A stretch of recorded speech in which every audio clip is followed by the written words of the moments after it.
Hey guys. Alright folks, we're here today to check out the latest from Lorna Shore, Prison of Flesh, the opening track from their upcoming new record, and I need some help. I need some assistance for the new record.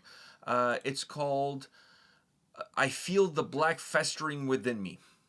Alright, that's the name of the record. Shout out to Linda the Plug. Dude, that's a mouthful, and I have a hard time remembering. It's not like a title that it's easy to remember. It's really long. Yeah. It's really long. So anyhow, we're gonna check out this video. Well, it's really long for, I feel like, a deathcore album. Any album, No, unless you're a prog band. For Neo Obliviscaris, I feel like... Yeah, that is kind of okay, but that's what I said, a prog band. Yeah, prog band, I feel like... So anyhow, we're gonna check out this video. He hasn't heard the song. He hasn't seen the video. I haven't seen the video. I've heard the song because I already heard the whole album. I'm still going off of the singles that we've So after heard the video, we'll talk a little bit about the song, but I also want to shed some light on what people can expect from the record, all right? You ready? Yeah.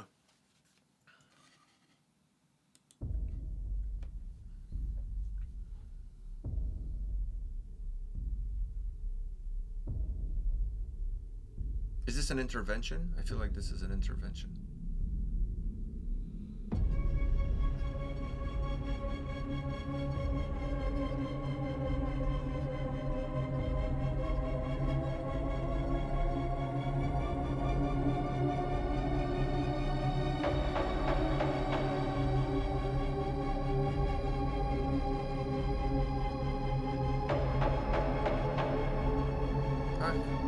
Yeah, polyester is in the video.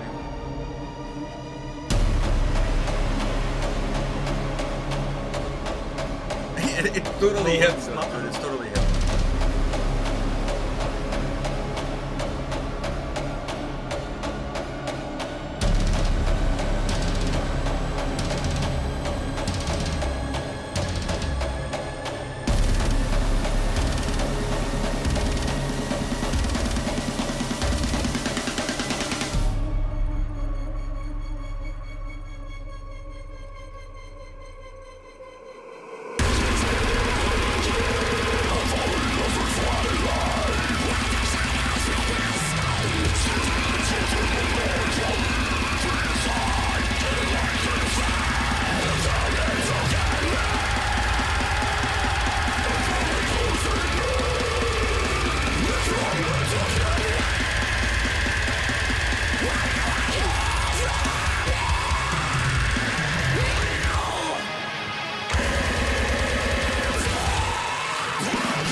heavy.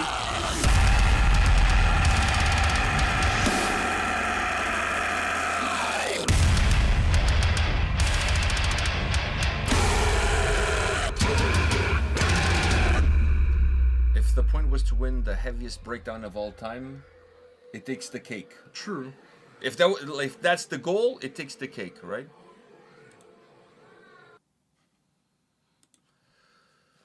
All right. You want to go first? You want me to go first? Like, I'm leaving it up to you because I had heard the song already before. So Yeah. I really like the chorus. there's a lot of things to like about this song. But having No, said but I'm that, saying it's my least favorite of the singles. Oh, And- most and- definitely. And my it's least favorite and of the I'll tell you singles. this much. Yeah. I've heard the album. It's one of my least favorite songs on the record. I was shocked after listening to the album that they picked this as a single.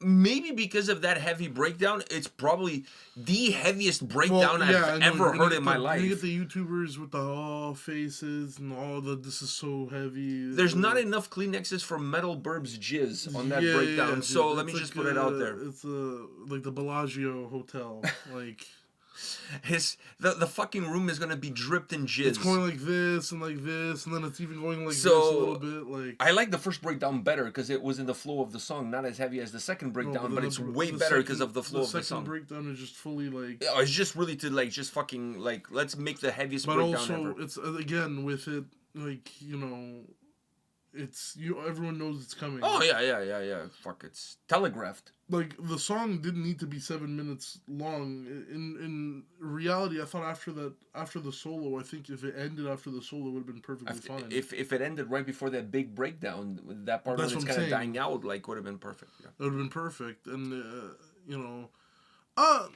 about the song, I mean, I don't know because you said there's a lot more things to like, but really, I really just like. I really like the guitar solo. The guitar solo and the chorus is kind of like where I'm finding myself locked in. Everything else is it's really and I'm saying liked meaning like everything else like when it comes to like the verses and it's very Lorna Shore, but I also feel like the way it starts doesn't allow you to kind of fall into that type of stuff. Whereas most of my favorite Lorna Shore songs, they kind of prep you a little bit before they hit you with that shit, and the video has a lot to digest with what's happening on the screen. Like literally Yeah. and figuratively. And one of the things that I gotta say, you saw it in my eyes that I was not a huge fan is That orchestral piece. every time it would come in, it was like it was almost like when you're in the car and you have your Bluetooth connected to your phone And it drops the connection. and you're listening to the phone. Yeah, or you open up YouTube and play a video. So like your song is playing and then it stops and the video starts. Like, but it's almost like it's like one audio clip ended and the other audio clip started, but you didn't sync them. Mm-hmm. So you can hear the drop off a little bit. I didn't like that much. It was not. It adds to the chaos. So if you're trying to make a very chaotic song, boom. But it adds to the chaos, but enjoyability, at least for me, of the track. No, it adds to the chaotic nature of the track. Yeah, but for enjoyability reasons, it doesn't add anything for me. Fair enough. I can admit the song is chaotic as fuck, and if you like chaotic music and you like, this is an experience. To listen to the song and watch the video is an experience. I think But song-wise, just like going completely just music-wise, it's not my...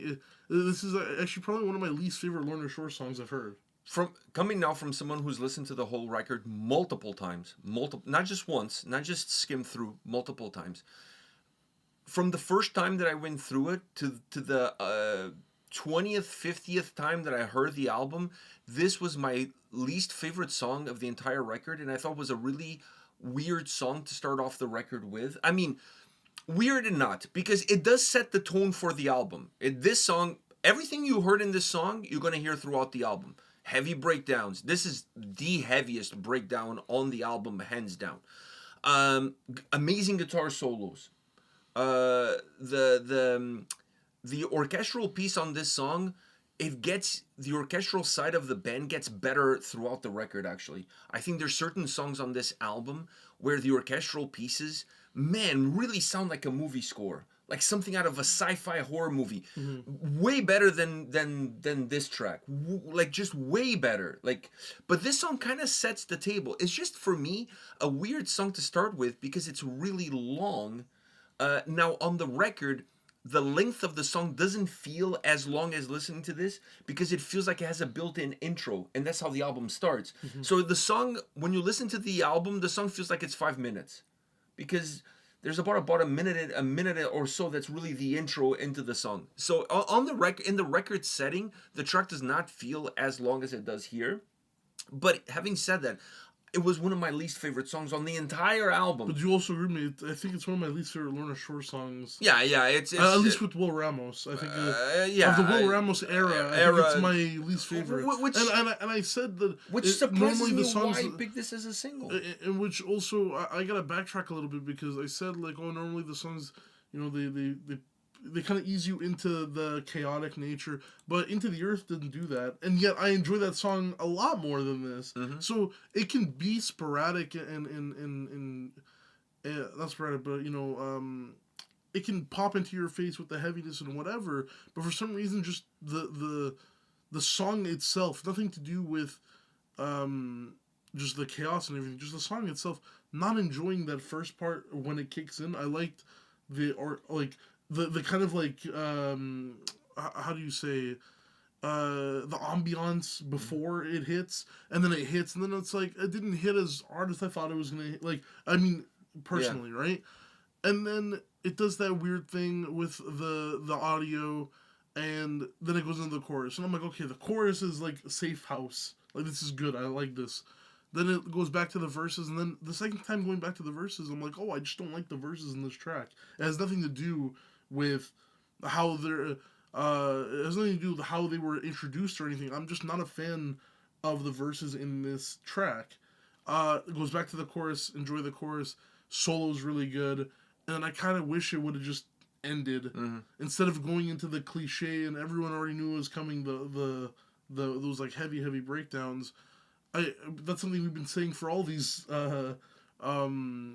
singles is like, guys, we understand that that's like, you know, it's something you guys do, but it was cool and like it was cool. I know, I get it. But let me just say this. Sorry to interrupt you, but let me just say this because I don't want the video to like be like 30 minutes long. No. So let me just say this. My 3 favorite songs on the album is In Darkness, which is the 3rd track, Glenwood, and A Nameless Hymn. Some of my favorite songs on the record do not have breakdowns, and there are, including Glenwood is a song that doesn't have a breakdown. So there's songs with no breakdowns on this record. They actually streamline. They become more streamlined, more to the point, and the band is able to do more with the orchestral side of it, which makes the songs feel so much bigger. You're not putting, because you're not stopping it. You're not stopping it, and also you're not allocating 2 or 3 minutes of your song to just breakdown. Exactly. So it makes the songs more streamlined, more to the point. Seeing like because we're looking at the track list. It's crazy to see how many songs are above 4 minutes in this. Above 4 minutes. I mean, the 2 opening tracks is this one and Oblivion, which is 7 and 8 and 20 seconds, which is a really long start of a record. That the record goes over the 1 hour mark. By the way, both albums with Will Ramos went over the hour mark. All 3 that came out before Will Ramos were under 45 minutes. So something to also keep in mind. Now, there's an interview that I have coming up with Austin, the drummer of Lorna Shore. We talked about all of these things that I'm talking about. And he says that all of them really love breakdowns. They're from New Jersey, playing at a club. You have to have heavy breakdowns. That's how they grew up. Core kids. I fucking get it. Like, don't get me wrong, I get it. But if you're looking at evolving and if you're looking at changing, not necessarily changing, but evolving and not releasing Pain Remains three times in a row, this album starts to kind of open those doors. Because let me say it to you guys, like I said already, and you guys already know from interviews and stuff, there are songs with no breakdowns. To me, those are actually my favorite songs on the record, by far. There's also a song that I just said, A Nameless Hymn, has an incredible black metal riff. Like, it sounds like if you take the orchestral stuff and you take the breakdown and whatever, it's a black metal song, which I thought was really cool for them to do, like a more blackened style track. Really cool. So for me, the interesting part about this record is that as an album, the record works really well. It's hard to say if this is going to be a better album than Pain Remains, because Pain Remains, it's like Metallica following up the Black Album. It's very hard to follow up the Black Album. I mean, they followed it up with Load, so it's not like they did a great job. But you know what I'm saying? But it's hard to follow up. To me, this album is more mature. It's more complete from an overall record standpoint. If I'm looking at this album just as a record, not as individual songs, as a record, this is a better album. Because you have these longer songs mixed in with shorter songs. You have songs that the cinematic, the orchestral side on this record is better than it was on Pain Remains, in my opinion. Way better. Way better. The orchestral side is way better. The guitar solos, way better. So there's a lot of things that are, in my opinion, are better done on this album. The difference between this album and Pain Remains, in my humble opinion, is Pain Remains was filled with singles. You can almost take any song on that record, and every song is a single, and every song works really well by itself as a single. And within the album. But within the album, it sounds more, outside of the 3 Pain Remains songs that close off the album, outside of those, you're kind of listening to almost like a compilation of greatest hits. Yeah. Because they're all really good individually, but you don't need one after another in order for the one that came before to sound better. That's good for playability because not everyone's listening to the album from start to finish. If you listen to it on Spotify and you just listen to random songs, that works really well. Exactly. This album, in my opinion, it doesn't necessarily have the singularity, and what I mean by singularity is like the songs that are like standout singles. This album, in my opinion, does not have that as Pain Remains did. It doesn't have that hook that Pain Remains did on the individual song basis. But as a record, for you to listen from beginning to end is a much better experience. It's better put together. It has the right...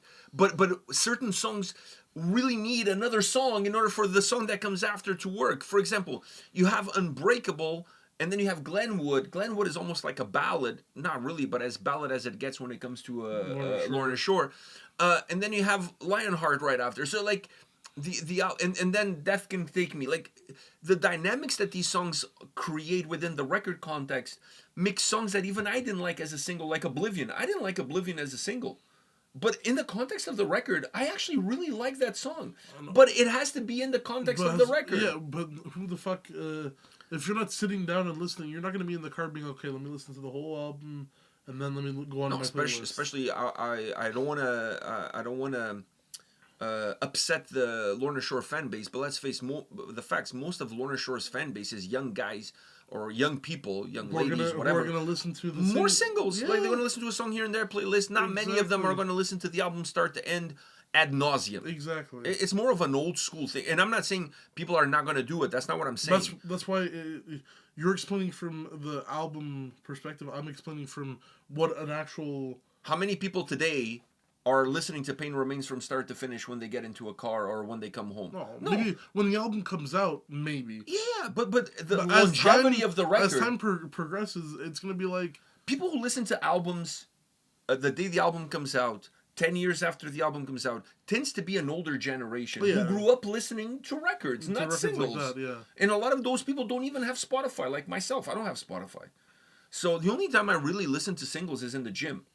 I don't like to listen to full-length records in the gym because I don't have the bandwidth to be concentrating on listening to an album and really enjoying the album. It's more about the moment. The songs, yeah, it's more about the moment. Outside of that, I really enjoy listening. And you know this, when I get in the car and we go somewhere, I never play singles. I always put an album on play and I listen to the whole album. I always do that. So this album, for me, it's really interesting because it has a lot of great characteristics. Like I mentioned them already, the songs with no breakdowns, the guitar solos are way better. The guitar work overall is way better than Pain Remains. Overall. Vocals is very the same. I mean, nothing really changed. So this album is interesting from that standpoint. But Pain Remains is a very hard album to follow up, and Pain Remains felt to me a little bit more individualistic. It was more created for the generations that kind of listen to this music and are here for this music. So the fans the hardcore fans of Lorna Shore will enjoy this record because they will listen to the album from start to finish, at least when the album first comes out. But those in the periphery of Lorna Shore, This album might be a little bit more difficult to digest due to the length of the songs, due to the way that it's put together. Yeah, it's just it's a. I think it's going to be a very polarizing album, Yeah, in my opinion. yeah. That's my opinion. I agree with you.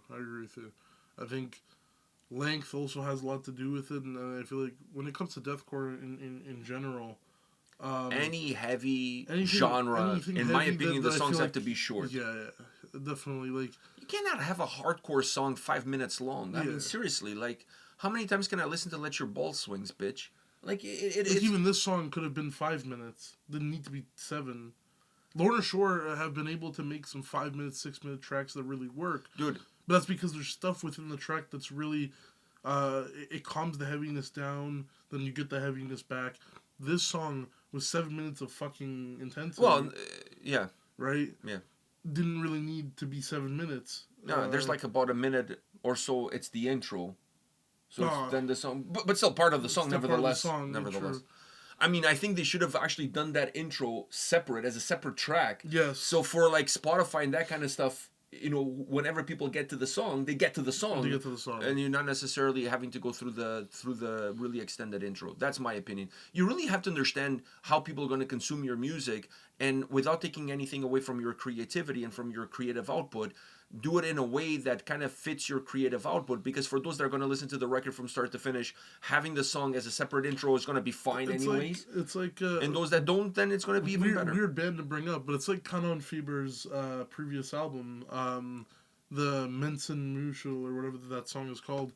That song, the intro is the song above it, and it the way they play it live, they play the intro, then they play the song, but they give you the option on Spotify to listen to the intro, then the song, or just listen to the song, which I think is something that should be done if you have a long intro to your song. And just to finish off this video, I just want to remind you guys once again, I did an interview with Austin, the drummer of Lorna Shore. That interview is going to be coming up perhaps about 2 weeks before the album drops. So I'm going to say like early September, first week of September, that interview is going to be out. I highly recommend you guys checking it out because all the things that we're talking about, all the things that I kind of have, not a beef with, but all the things that I'm perhaps being nitpicky about, we actually sat down for 30 minutes, me and him, and we actually went through all of this stuff. I know Austin well enough, and he knows me well enough that it's not like awkward. Like I can ask, not difficult questions, but I can ask questions and really share my point of view on certain things and get his opinion to better understand why are they doing what they're doing. Yeah. And not to pat myself in the back, but I think it's a really great interview for the Lorna Shore fans that want to know a little bit more about this album and why certain things made to the record and why certain things didn't make to the record. So I highly recommend you guys checking that out when it drops. All right? Yeah. You're good? I'm good. When it comes to the song, not the album, when it comes to the song, all I gotta say is my least favorite Lorna Shore song with Will. It's my least favorite song on the album. Perhaps with But Will, I think- with Will is I think with yeah. Will, it's Yeah. definitely my least. That's favorite. why I was shocked when I saw that this was the single. Like I gave it a Yeah. double take. I was like, what? And I feel like there is nothing like other than the Not only audio that, thing. you had Unbreakable and you had Oblivion, two songs that are not that far apart from this song musically, outside of this having a much heavier breakdown. Why not throw in a track with no breakdown that's a little bit breaking of the norm, so that you can give people a little bit of a taste of what of like the differences in the different vibes that the record has. That's all. Yeah, I don't know. It's almost like you're afraid that people are not gonna like that or whatever. I know. With this one, it was more of like I can't even say that it's like it's just preference in the end. Like the verses on the song, there's nothing wrong with the verses other than like the drop off there. There's nothing wrong musically with the verses. It's just that I don't enjoy it. Like the sound that's coming at me and whatever, I'm not enjoying it. And everything happening on screen, dude, there's a lot to digest. Yeah. It makes it even more difficult. It makes it even more difficult to even just focus on the song. I agree. All right. Guys, hit us up in the comment section. Let us know your thoughts on this track, on all the singles that have been coming out so far from Lorna Shore. The album drops September 12th on Century Media Records. They have a headlining North American tour with a Black Dahlia Murder and Shadow of Intent that has our boy Bender on vocals. So he's not our boy. He doesn't know who the fuck we are. Anyhow, go check it out, and we'll see you all at the next one. See ya.